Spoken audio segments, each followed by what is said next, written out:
Hello दोस्तों, मैं doctor मिली psychologist. आज सडनली मेरे दिमाग में आया कि मैं आप लोगों के लिए एक वीडियो बनाऊं, क्योंकि आज विवेकानंद का जन्मोत्सव मनाया जा रहा है और ये वीडियो उन लोगों को डेडिकेटेड है जो उनको फॉलो करते हैं, उनकी बातों को अपने जीवन में शामिल करने की कोशिश करते हैं।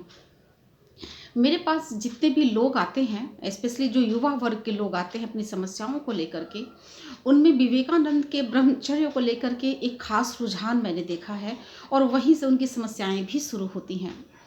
एक इतना महान व्यक्तित्व जिसने इतनी अच्छी बातें की, ऐसा उसने जीवन जिया कि देश के लिए एक कीर्तिमान स्थापित किया उन्होंने, बहुत बड़े बड़े काम किए उन्होंने।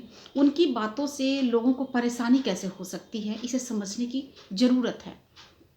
मेरे अपने अनुभव में मेरे पास आए हुए मरीजों के साथ जो मैंने महसूस किया, उसके आधार पे मैं कुछ बातें शेयर करना चाहती हूँ। अगर किसी को बुरा लगे, किसी को लगे कि मैं उनकी भावनाओं को आहत कर रही हूँ, तो उसके लिए मैं शुरू में ही माफ़ी मांगती हूँ। कृपया इसे अन्यथा न लें। मेरे अनुभवों के आधार पे जो बातें मैंने समझी है, मैं सिर्फ उन्हें बोलना चाह रही हूँ, शायद वो किसी के काम आ जाए।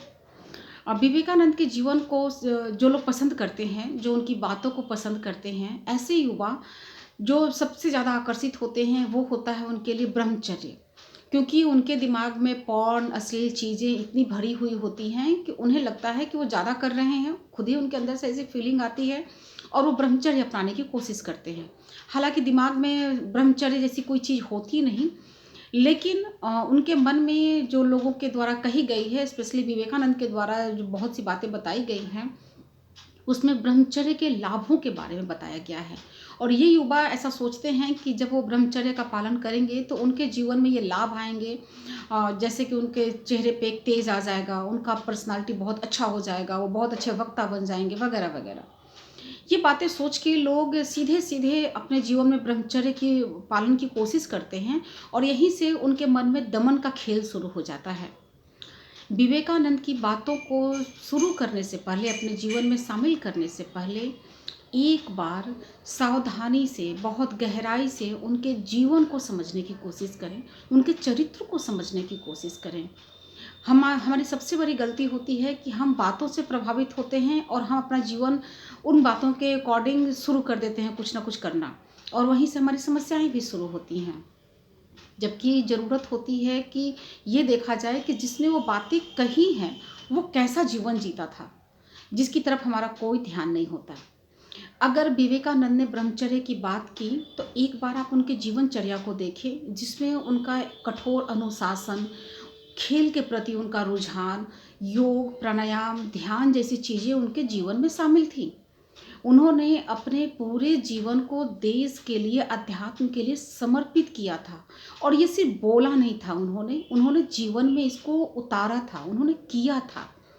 बट जो लोग उनको फॉलो कर रहे हैं ब्रह्मचर्य के लिए, बाकी चीज़ों के लिए मैं नहीं बोल रही, ब्रह्मचर्य के लिए फॉलो कर रहे हैं, क्या उनके जीवन में ये चीज़ें हैं? क्या वो भी ऐसा ही अनुशासन रखते हैं? क्या वो योग, ध्यान, प्राणायाम जैसी चीज़ों को अपने जीवन में जगह देते हैं? बहुत कम लोग ऐसा कर पाते हैं।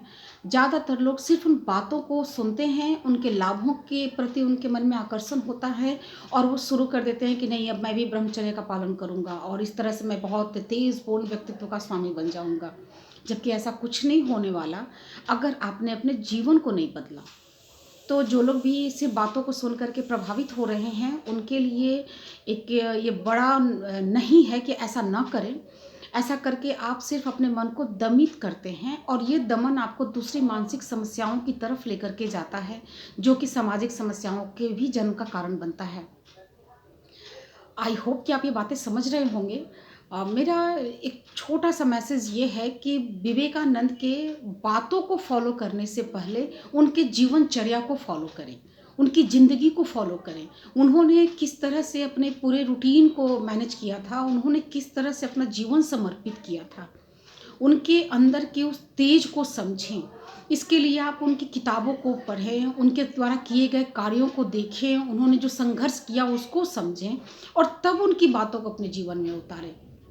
अगर आप ऐसा करते हैं तो आपको निश्चित रूप से एक बहुत प्रखर व्यक्तित्व मिलेगा। लेकिन बिना कुछ किए सिर्फ बातों को अपने मन में शुरू कर देना और अपने शरीर का दमन करना, ऐसी चीज़ें करके आप सिर्फ अपना नुकसान उठाएंगे और कुछ भी नहीं हासिल होने वाला। आशा करती हूँ कि युवा इस बात को समझ पाएंगे और विवेकानंद जैसे गरिमापूर्ण व्यक्तित्व के बातों का अपने जीवन में सारगर्भित उपयोग कर पाएंगे, न कि दमन करके मानसिक समस्याओं को जन्म देंगे। आती हूँ इसी तरह की किसी खास वीडियो के साथ, तब तक के लिए नमस्कार।